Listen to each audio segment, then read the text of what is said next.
ఓం శ్రీ సూర్యనారాయణాయ నమః. అందరికీ ముందుగా నమస్కారం అండి. ఈరోజు మహామాన్వితమైన ఆదిత్య హృదయంలో 26 నుంచి 30 శ్లోకం వరకు నేర్చుకుందాం. అలాగే వాటి యొక్క అర్థం కూడా తెలుసుకుందాం.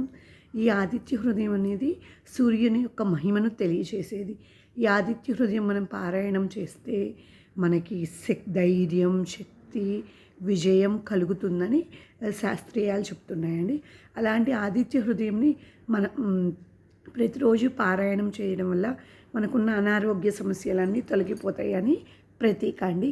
అలాంటి అంత పవిత్రమైన ఆదిత్య హృదయంలో ఉన్న 26 నుంచి 31 శ్లోకం వరకు మనం ఈరోజు వాటి యొక్క అర్థం కూడా తెలుసుకుందాం. ఇదివరకు వీడియోస్లో మనం ఆదిత్య హృదయంలో 1 నుంచి 25 శ్లోకాలు అలాగే వాటి యొక్క అర్థం తెలుసుకున్నాం. ఇప్పుడు 26 నుంచి 31 శ్లోకం తెలుసుకుందాం. ఈరోజుతో ఆదిత్య హృదయం 31 శ్లోకాలు అర్థం ఫినిష్ అవుతుంది. కాబట్టి మనం 26 నుంచి 37 శ్లోకం వాటి యొక్క అర్థం తెలుసుకుందాం. Hi, hello everyone, welcome to my YouTube channel. ముందుగా ఆదిత్య హృదయం ఎన్నో అనారోగ్య సమస్యలను పారద్రోలే ఒక్కగానొక్క మంత్రం ఆదిత్య హృదయం. ఆదిత్య హృదయంలో మనకి మొత్తం 31 శ్లోకాలు ఉంటాయి. అలాగే 1-2 శ్లోకంలో మనం అగస్త్య మహాముని శ్రీరాముని వద్దకు వెళ్ళడం గురించి జరుగుతుంది. 3, 4, 5 శ్లోకాల్లో ఆదిత్య హృదయం పారాయణం చేయడం వల్ల కలిగే ఫలితాలు ఉంటాయి, వైశిష్టత. అలాగే 6-15 వరకు ఉండే శ్లోకాల్లో సూర్యుడంటే బయట వ్యక్తమవుతున్న లోపలి ఆత్మస్వరూపమని, బాహ్య అందం అంటే రూపం ఒక్కటే అని చెప్పబడింది. అలాగే 16-20 శ్లోకంలో మంత్రజపం, ఆదిత్య హృదయం యొక్క మంత్రజపం. 21-24 శ్లోకాలు దాంట్లో సూర్యుని యొక్క శ్లోక మంత్రాలు ఉంటాయి. అలాగే 25-31 వరకు శ్లోకాల్లో పారాయణం చేయడం వల్ల కలిగే ఫలితం ఏంటి అనే ఉంటుంది. సో మనం ఈరోజు ఆదిత్య హృదయం 26-31 శ్లోకం వరకు అర్థం తెలుసుకుందాం. ఇప్పుడు 26వ శ్లోకం. పూజయస్వేన మేకాగ్రో దేవదేవం జగత్పతిం ఏతత్ త్రిగుణీతం జప్త్యా యుద్ధేన విజయిష్యసి. 26వ శ్లోకం యొక్క అర్థం చదువుతున్నానండి, వింది. ఓ రామ, నీవు ఏకాగ్రత చింతుడవై దేవదేవుడైన శ్రీరాముణ్ణి పూజింపుము. ఈ ఆదిత్య హృదయంను ముమ్మూరు జపింపుము. యుద్ధంలో నీకు విజయం చేకూరును. ముమ్మూరు అంటే ఇక్కడ 3 సార్లు అని అర్థం అండి. ఇది 26వ శ్లోకం యొక్క అర్థం. ఇప్పుడు 27వ శ్లోకం చదువుదాం. అస్మిన్ క్షణే మహాబాహో రావణం త్వం వదిష్యసి ఏవ ముక్తా తదాగస్యో జగామచ యథాగతం. ఇప్పుడు 27వ శ్లోకం యొక్క అర్థం తెలుసుకుందాం. ఓ మహానుభావ, నీవు రీతిగా చేసినచో రావణుని వధింపగలవు అని చెప్పి అగస్త్య మహాముని వచ్చిన దారినే వెళ్ళిపోయాను.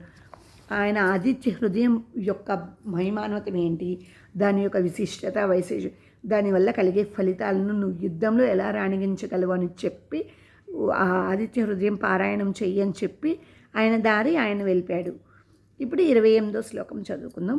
ఏతచుత్వా మహాతేజ నష్టశోకో భవత్తదా దామ్యామాస సుప్రీతో రాఘవ ప్రియతాత్మవాన్. ఇప్పుడు 28వ శ్లోకం, దాని యొక్క అర్థం తెలుసుకుందాం.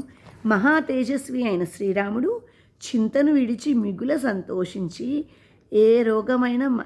ఏకాగ్రమైన మనసుతో ఈ స్తోత్ర ప్రతిపాదిత దైవమును ధ్యానించెను. అంత పవర్ఫుల్ అయిన శ్లోకం ఈ ఆదిత్య హృదయం. ఇప్పుడు 29వ శ్లోకం చదువు. ఆదిత్య ప్రేక్ష జప్త్వాతు పరం హర్షమవాస్తవాన్ త్రిరాచమ్య శుచిర్భూత్వా ధనురాదాయ వీర్యవాన్. 29వ శ్లోకం, దాని యొక్క అర్థం తెలుసుకుందాం. మహావీరుడగు శ్రీరాముడు అగస్త్య మహాముని మాటలు విని ఆచమనం చేసి శుచి అయి సూర్యుని చూచి 3 సార్లు ఈ ఆదిత్య హృదయం జపించి అమిత సంతోషంతో వింటిని గావించాను. వింటి అంటే మన బాణం తెలుసు కదా, అది. ఇప్పుడు 29వ శ్లోకం, దాని యొక్క అర్థం అయిపోయింది. ఇప్పుడు 30వ శ్లోకం చదుదాం. రావణం ప్రేక్ష హృష్టాత్మా యుద్ధాయ సముపాగమత్ సర్వయత్నేన మహతా వదే తస్య ధృతోభవత్. 30వ శ్లోకం, దాని యొక్క అర్థం తెలుసుకుందాం. రావణుని చూచి శ్రీరాముడు యుద్ధం చేయుటకు ఉత్సాహంతో వానిని సమీపించెను. ఆ రావణుని చంపుటకు దృఢ నిశ్చయితుడయ్యను ఈ ఆదిత్య హృదయం వినడం వలన. ఇప్పుడు 30వ శ్లోకం దాని యొక్క అర్థం తెలుసుకున్నాక లాస్ట్ శ్లోకం 31వ శ్లోకం చూద్దాం. అద రవి రవద నిరీక్ష రామం ముదితమనా పరమం ప్రహృష్యమాన నిశిచరపతి సంక్షయం విదిత్వా సురగణ మధ్యగతో వచస్వరేతి. దీని యొక్క అర్థం ఇట్లు శ్రీరాముని ధ్యానింపగా సూర్యుడు మిక్కిలి సంతోషించెను, దేవతలందరూ సమూహితమైను.